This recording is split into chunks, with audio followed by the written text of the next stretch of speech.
Bonjour à tous et bienvenue dans cette vidéo durant laquelle nous allons réceptionner des travaux. Donc que ce soit pour un appartement neuf ou ancien, la réception des travaux est aussi importante, voire même plus que la gestion de ces travaux-là. Et aujourd'hui, je suis accompagné par un expert, un maître d'œuvre, Pierre. Bonjour. Salut Pierre. Salut Erkan. Bah écoute, merci de m'accueillir sur ton beau projet qui est celui que l'on voit derrière, c'est ça? Merci à toi de te déplacer. Effectivement, donc derrière nous, on a un chantier de 100 logements situé à Villiers-sur-Marne dans le 94. En région parisienne. En région parisienne, exactement. Donc c'est uniquement des logements. Il y a un local commercial au rez-de-chaussée. Ouais. Donc 100 logements un peu répartis entre différents bailleurs sociaux et en accession pure pour des propriétaires. Donc toi, ton travail, c'est ce qu'on appelle un maître d'œuvre, c'est ça? Exactement. Et donc tu t'occupes de gérer les travaux. Tu es un intermédiaire entre le promoteur et l'acquéreur, c'est ça? Alors en fait, moi je suis exactement maître d'œuvre d'exécution. Ouais. Donc c'est le suivi du chantier. Je suis payé par le promoteur immobilier et je fais la relation entre lui et les entreprises. D'accord. Et une fois le chantier livré, je suis un des interlocuteurs face aux acquéreurs, effectivement. D'accord. Donc toi, ton but en fait, c'est que les travaux se passent dans de bonnes conditions et que ça respecte la qualité, le coût et le délai. Moi, mon métier exactement, c'est de contrôler techniquement la bonne exécution des travaux pendant le chantier. J'ai la gestion financière et j'ai le respect des délais qui est primordial dans mon métier. Donc tu t'y connais bien en travaux. À peu près. Donc maintenant, si tu nous le permets, on va visiter ton chantier. Bien sûr, avec Et plaisir. tu vas nous expliquer un peu les tenants et aboutissants d'une réception de travaux, ce qu'il faut faire attention, ce qu'il faut vérifier et l'importance. Tu vas nous parler aussi de l'importance d'une réception de travaux. Exactement. Bah écoute, on y va, c'est parti. C'est parti.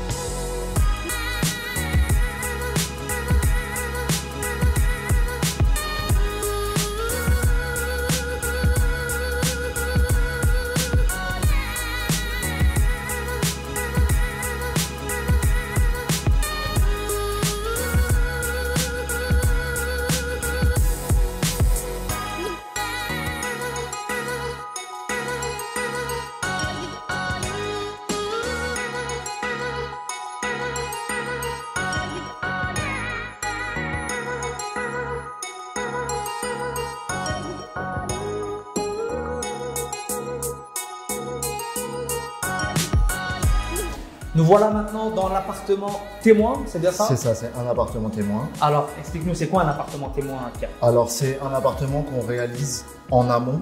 Ouais. Donc, comme tu as pu le voir, on a fini le gros œuvre et la couverture il n'y a pas si longtemps du chantier. Et donc, c'est un appartement type en fait qu'on présente. Là, c'est un appartement d'un des bailleurs. Et c'est un appartement qu'on visite avec lui pour être sûr qu'on est bien en adéquation avec ses attentes, avec les éléments qu'il a achetés, etc.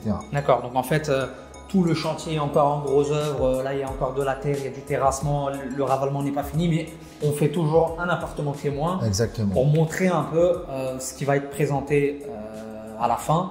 Et c'est également aussi une stratégie marketing un peu pour vendre aux clients, Voilà. présenter. Nous, c'est notre base pour le chantier. Ouais. Et pour les bailleurs, ça leur permettra de faire visiter aux futurs locataires. Ouais. Et il reste encore 6 appartements à vendre. Ça permet également aux promoteurs de le faire visiter. Ouais. C'est une plus-value ajoutée pour la vente potentielle à certains Donc, acquéreurs. appartement témoin ou pas, voire même parce que c'est un appartement témoin, la qualité doit être encore plus irréprochable. Exactement. En fait, c'est notre ligne de conduite à suivre tout le chantier. Ouais. Donc, on se doit d'avoir un certain niveau de finition. Ouais. Et c'est ce niveau de finition qu'on devra suivre tout au long du chantier. Ouais, c'est ça.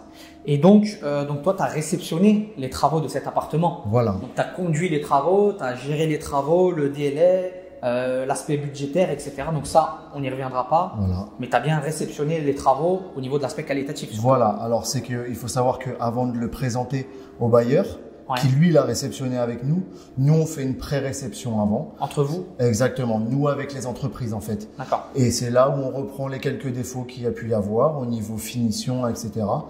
Et on les fait reprendre comme ça le jour de la réception du témoin avec le bailleur. Le client final. Le client final, exactement. On a un produit de qualité. D'accord. Et donc, donc tu as fait une réception de travaux. Il y a eu, je suppose, des problèmes durant les travaux. Voilà. À la fin de la réception que vous avez faite avec l'entreprise, il y a eu des problèmes soulevés qui ont été reprises, etc. Voilà. pour arriver à un but final. Est-ce que cet appartement a été présenté au client final? Oui, il a été présenté au client final la semaine dernière. La semaine dernière. C'est pour ça qu'il y a eu un peu de passage, ça a C'est été ça. un peu sali, mais… On était un peu nombreux dans l'appartement, c'est pour ça qu'il est un peu sali. D'accord. Maintenant, Pierre, parle-nous un peu de l'aspect administratif d'une réception de travaux qui est également dans le neuf ou dans le vieux. Hein. On réceptionne des travaux par le biais d'un PV, c'est ça? D'un PV de réception, voilà. Donc le jour de la réception, vous signez un PV de réception. Ce PV doit contenir plusieurs choses très importantes. Je vais parler de l'ancien puisque c'est le cas pour lequel on est présent aujourd'hui dans cet appartement. Dans le PV, neuf, je veux dire. Le neuf, oui, pardon. Dans le neuf, vous avez un certain nombre de clés qui vous sont remises. Ouais. Elles doivent toutes être stipulées au PV avec les numéros. Il y a des compteurs qui sont relevés, électriques obligatoirement. Ouais. Ensuite, des fois, il y a des compteurs d'eau, des compteurs de gaz, des compteurs de chauffage. Donc, toutes les consommations sont à relever en présence soit du promoteur, soit de son représentant qui vous fait la livraison. D'accord. D'accord.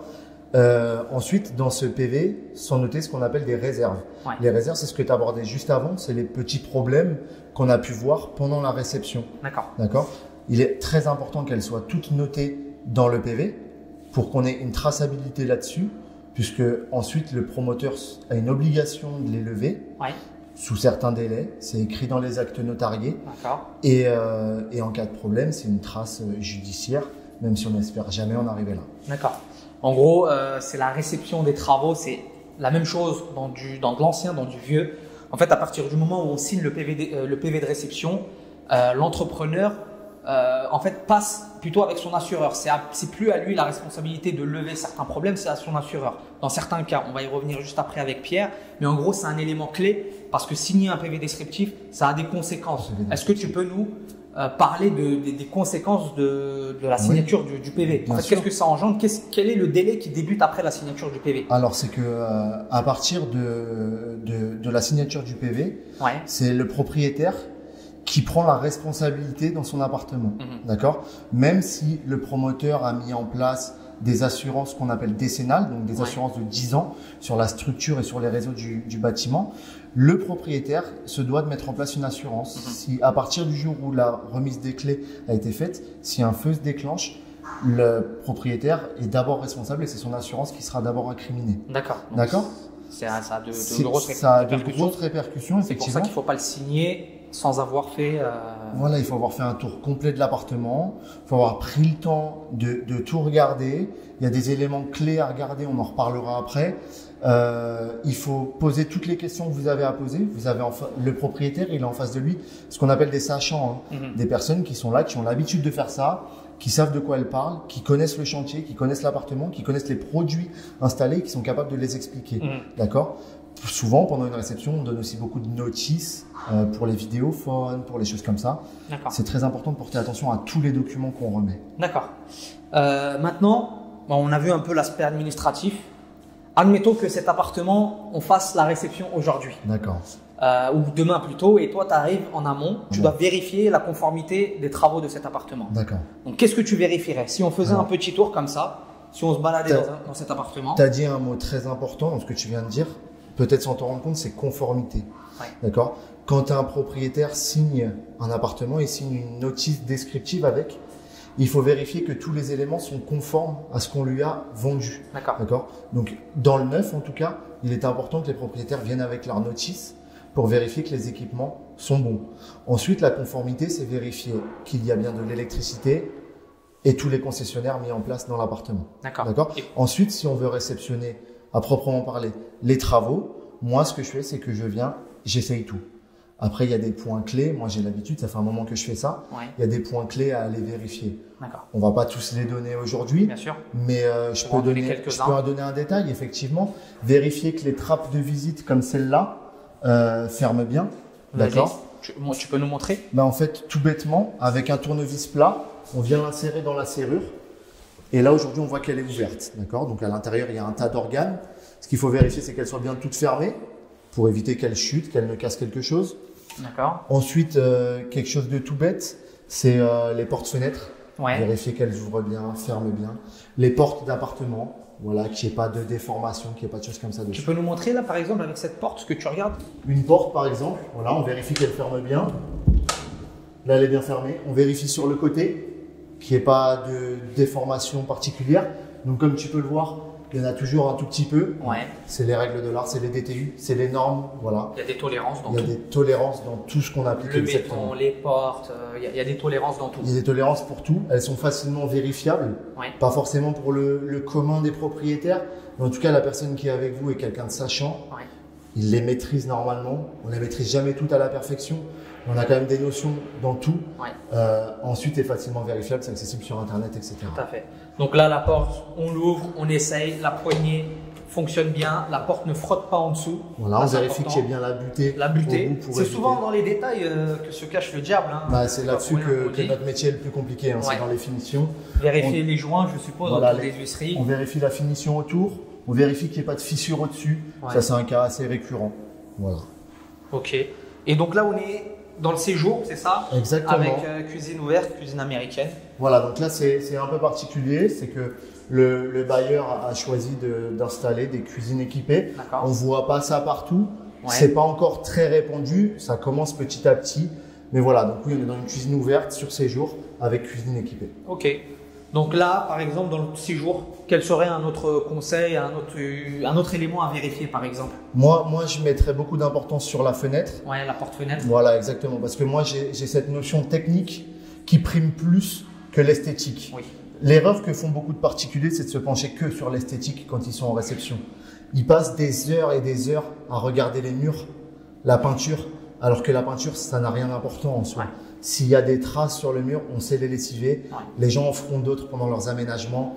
Aujourd'hui, c'est pas ça qui est important. Il y a d'autres points qui sont beaucoup plus importants que ça en réception. D'accord. Donc les portes-fenêtres, les huisseries, les fenêtres, il faut faire attention. Exactement. Regardez qu'il n'y ait pas de rayures sur les vitres. Oui, parce que ensuite, donc, on parlait tout à l'heure du protocole. Donc moi, je travaille avec des très gros promoteurs immobiliers. Ouais. Donc c'est un système assez simple. Le propriétaire prend réception de son appartement. On émet des réserves. Les réserves, c'est les problèmes qu'on a vus pendant la livraison. Ouais. Ensuite, on a les lettres à 1 mois. C'est un courrier à 30 jours qu'on a le droit d'écrire pendant les 30 jours après livraison pour émettre de nouvelles réserves. D'accord. Sauf qu'il faut faire attention, dans ces nouvelles réserves, tout n'est pas accepté. Mais puis ça, c'est une politique interne. C'est pas spécifique à tous les… C'est pas spécifique à tous les bailleurs, mais c'est quelque chose de légal.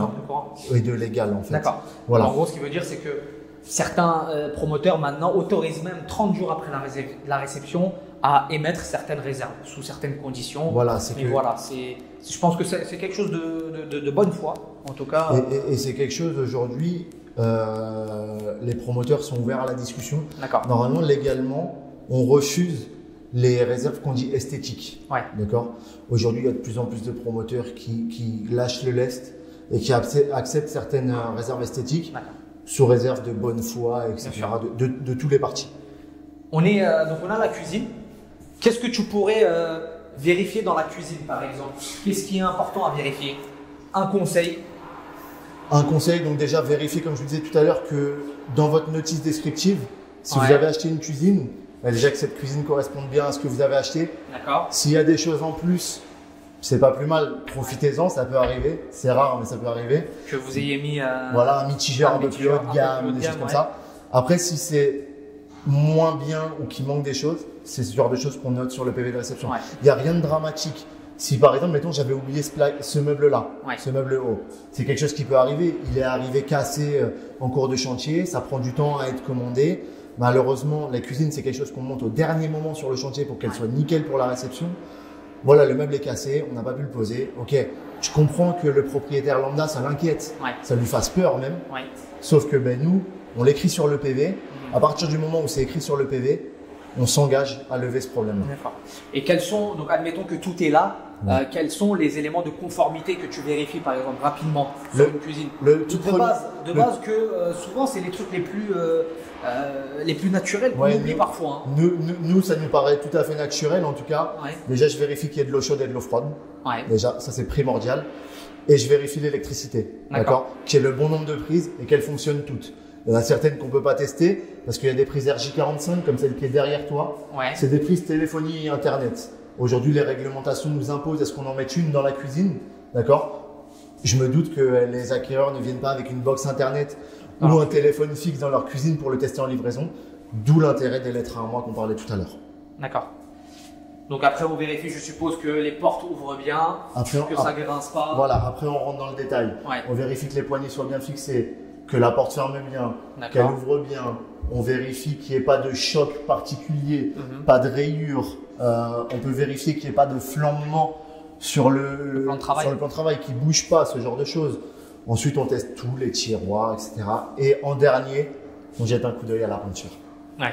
Souvent, ce que les gens passent en premier, ouais. C'est ce que 95% des acquéreurs passent 3/4 de leur visite à regarder que de la peinture. Alors c'est superficiel, quoi. C'est totalement superficiel parce que comme je disais tout à l'heure, quand ils vont déménager, ils vont faire d'autres traces, d'autres coups, etc.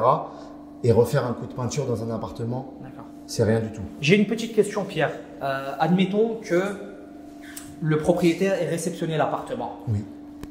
Donc, il n'y avait pas de problème spécifique. Par exemple, on va prendre le mitigeur et qui s'aperçoit qu'une semaine après, le mitigeur fuit. Qu'est-ce qui se passe? Quel est son recours? Alors là, son recours, c'est ce qu'on appelle les garanties. D'accord. Au-delà des lettres à 1 mois, des courriers à 30 jours, il y a la garantie de parfait achèvement. C'est qu'un an après réception de l'immeuble, d'accord, on a la garantie qui est en cours du promoteur vers les entreprises. Donc c'est à ce moment-là, c'est sur des organes essentiels comme la robinetterie, la plomberie dans son ensemble, l'électricité, les volets roulants, les murs béton, etc. On a des garanties. Si ça fissure, si ça fuit, on écrit un courrier au promoteur et lui vient lever cette réserve-là. D'accord. Et dans le cadre, par exemple, on va faire un truc un peu plus simple. Si c'est un particulier qui est rénové, donc qui a fait installer une cuisine, et donc là, son interlocuteur, c'est l'entreprise directement, c'est le petit artisan. Voilà. Est-ce qu'il a cette même possibilité? Oui, il a cette même possibilité-là. C'est qu'à partir du moment où vous avez entamé des travaux chez vous, vous avez des garanties qui sont en cours, forcément. D'accord. Si demain, il y a une entreprise qui vient chez vous refaire une cuisine et que vous ne l'avez pas forcément vue, mais sur la tuyauterie, il y a une fuite et une infiltration chez le voisin, eh ben, il a une garantie sur ses travaux. D'où l'intérêt de bien demander les assurances des entrepreneurs avant de les engager. C'est impératif. C'est impératif. Tu peux nous emmener dans une autre pièce? Bien sûr. Il y a la salle de bain qui est juste là, si vous voulez. Ouais. Vas-y.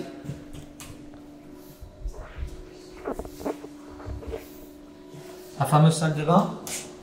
Voilà, donc une salle de bain. On est sur une prestation donc, où les murs sont faïencés complètement. Donc c'est le carrelage des murs, la faïence. Donc on est sur toute la hauteur de la pièce et sur tous les murs. D'accord. C'est une prestation qui a coûté de l'argent au bailleur. En général, c'est 1,60 m. C'est à hauteur de porte et c'est souvent que dans le renfoncement de la douche.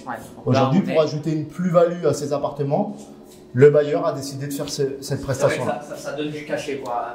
Alors, au-delà de donner du cachet, effectivement, parce que comme beaucoup de gens, on pense à l'esthétique, effectivement, c'est beaucoup plus beau, premièrement. Mais au-delà de ça, c'est un côté fonctionnel. D'accord. C'est-à-dire qu'un carrelage mal réalisé, une faïence mal réalisée, autour des parois de douche, vous avez une humidité permanente. D'accord. Il y a des risques d'infiltration, malgré les ventilations, etc.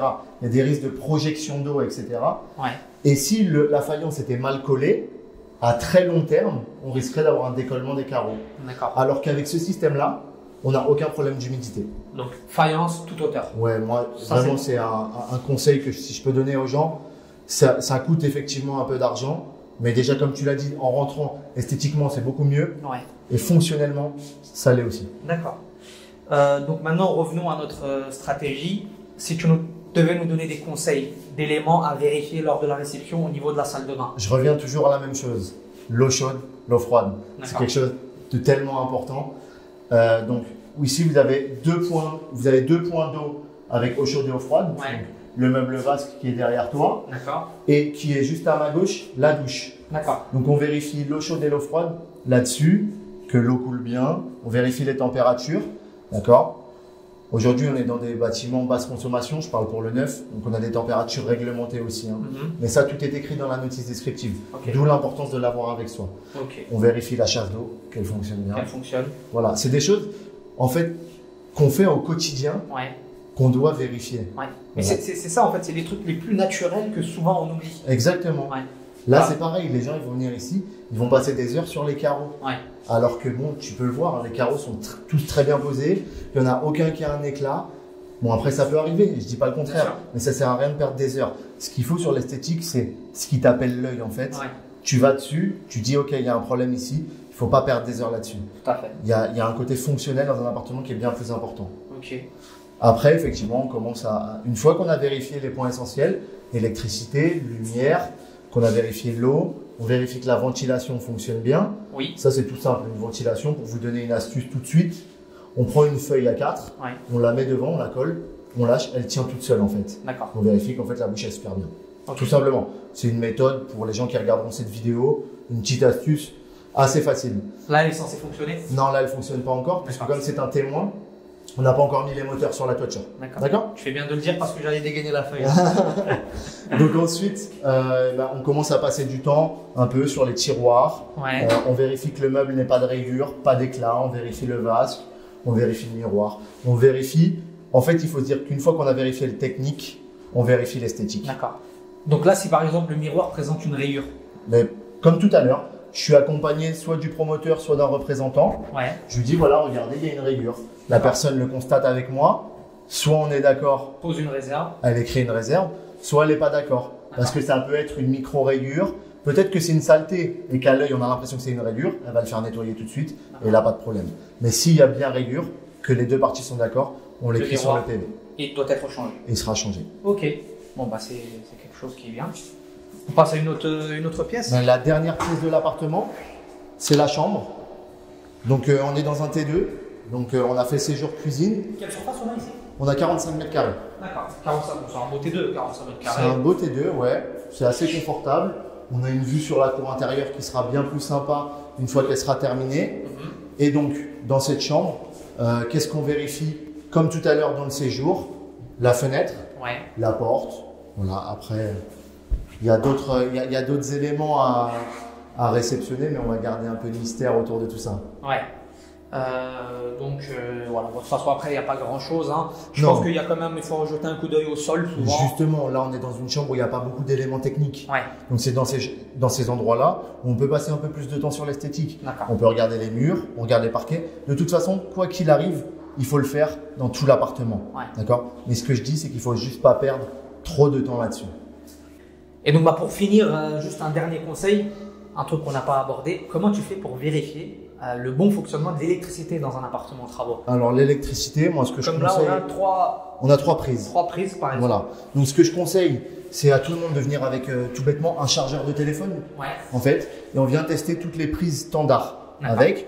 Donc, on vérifie leur bon fonctionnement. Ensuite, à côté, on a les prises télé ici. Ouais. Et là, la prise RJ45, comme on a vu dans la cuisine. D'accord. Donc ça, c'est des prises, les gens vont pas venir avec leur télé ou leur téléphone. Ouais. Donc c'est pour ça aussi qu'il y a les lettres à un mois, comme on disait tout à l'heure, pour prendre le temps après de les tester. D'accord. Et C'est s'il y a bon, un souci, on l'écrit au promoteur et il viendra lever le problème. Mais au moins, on peut vérifier les prises quoi, avec un Les chargeur prises téléphone. standards. Oui, bien sûr. Ok. Tout bêtement. Ok. Et donc, les interrupteurs aussi, je suppose. Oui, interrupteur, ampoule, bon après ça. Classique. Il faut pas oublier qu'il y a quand même quelqu'un qui accompagne la livraison. Ouais. Cette personne est quelqu'un, ce qu'on dit, sachant, d'accord. Il est là aussi pour guider les gens, Ouais. d'accord. Même s'il faut pas se laisser avoir par ces gens-là, il y a différents moyens de ne pas se laisser marcher sur les pieds en livraison. Mais il faut pas oublier que quand on travaille avec des gros promoteurs, leur but c'est pas d'escroquer les gens, d'accord. Leur but c'est d'avoir un beau produit final parce que c'est leur image et d'avoir des acquéreurs satisfaits. Ouais. Et ça t'arrive de suivre des travaux plus petits, des appartements, des complexes Bien sûr, de bien sûr. quelques appartements? Bien sûr, bien sûr. Ça t'est déjà arrivé d'accompagner des amis, peut-être à titre personnel? Alors moi j'accompagne même quasiment tous mes amis qui achètent dans le neuf. Ouais. Me demandent de les accompagner pour les aider à la réception. Ouais. Voilà. Ensuite, j'ai aussi suivi des travaux dans des petits appartements. Hein. Ouais. J'ai pas toujours fait que des gros chantiers comme ça. J'ai fait de la rénovation de petits appartements ou de maisons. J'ai fait de la construction de maisons. Voilà. D'accord. Un tas de Tu as fait choses. de la maîtrise d'œuvre, quoi, comme on dit. J'ai fait de la maîtrise d'œuvre Ok. à différents niveaux. Bah écoute Pierre, je pense que c'est très clair. Merci. Tu nous as très bien expliqué. Je pense que tu as donné pas mal d'éléments à beaucoup de personnes. Vraiment les réveiller au niveau de la réception de travaux parce que suivre les travaux, c'est une chose. Suivre le budget, c'est une chose. Le délai, c'est une chose. Mais réceptionner et vérifier la conformité des travaux, c'en est une autre. Alors, si ouais. tout s'est bien passé, tu as quelque chose à dire? Bah, c'est que pour moi, il y a deux moments cruciaux. Hein. Ouais. C'est la négociation des travaux.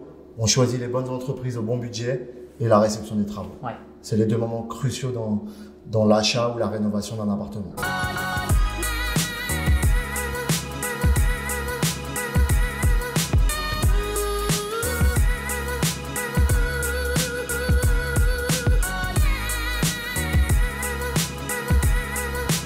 Donc voilà, on arrive à la fin de cette visite. Une petite question, Pierre. Combien de temps il faut pour construire un tel projet immobilier? Alors les gros chantiers comme ça, bon, c'est pas un très gros chantier, mais c'est quand même volumineux. Bon, pour le commun des mortels, je t'assure que c'est un gros chantier. Ouais, On parle bien de sûr. 100 logements. Il faut compter 24 mois. 24 mois. Voilà, donc 2 ans. Et je vais pas te demander le budget parce que ça doit peut-être être Ouais, une information confidentielle. Mais en termes de coût de construction, tu peux nous dire au moins un prix au mètre carré? Ouais, il faut savoir qu'en région parisienne, en coût de construction, on se situe à environ 1500 € le mètre carré. Hors taxe, TTC? Hors taxe. D'accord, donc 1500 €. Hors taxe, Hors par mètre taxe, carré. 1800 construit. € TTC, le coût de construction quand on veut se lancer dans un tel projet. Donc il y a 100 appartements, il doit y avoir peut-être quoi 4000 m² de plancher, quelque chose comme ça, Ouais, 4-5 000. quelque chose Voilà, comme donc vous pouvez avoir un ordre d'idée. Donc c'est des montants assez conséquents, on parle en millions d'euros. Ça fait combien de temps que tu fais ça? Moi, ça fait un peu plus de 5 ans que je fais de la maîtrise d'œuvre. À temps plein? Ouais, attends. Ça représente une grosse charge de travail? Ouais, énormément. Mais 35 heures, ça n'existe pas. Ça n'existe pas. Non. Ok. Bah écoute Pierre, merci beaucoup. Si toutefois certaines personnes avaient des questions à te poser ou avaient peut-être envie de te contacter, est-ce que si je laisse un formulaire de contact, un email, Ouais, bien sûr, tu avec serais ouvert plaisir. à ça? Pas de Pas de problème. souci. Ouais. Ok, bah écoute Pierre, je te remercie beaucoup, c'était un plaisir. Mais merci à toi, Erkan. J'étais ravi de visiter ton chantier. Et juste du coup, livraison pour quand? Juillet. Juillet, Ouais. on est en avril 2018, donc c'est dans 3 3 mois. Voilà. Bah écoute, bon courage. Merci, Erkan. Et à vous tous, donc si vous avez apprécié la vidéo, si vous voulez d'autres informations comme ça, n'hésitez pas à vous abonner à la chaîne. En tout cas, si vous êtes intéressé par les travaux et voulez regarder une conférence d'1 heure, 100% sur les travaux, apprendre à gérer la qualité, le coût et le délai, dans la description, vous trouverez un lien pour télécharger une conférence d'1 heure, un extrait de conférence d'1 heure à ce sujet. Et moi, je vous dis à bientôt les amis pour une prochaine vidéo. Salut à tous.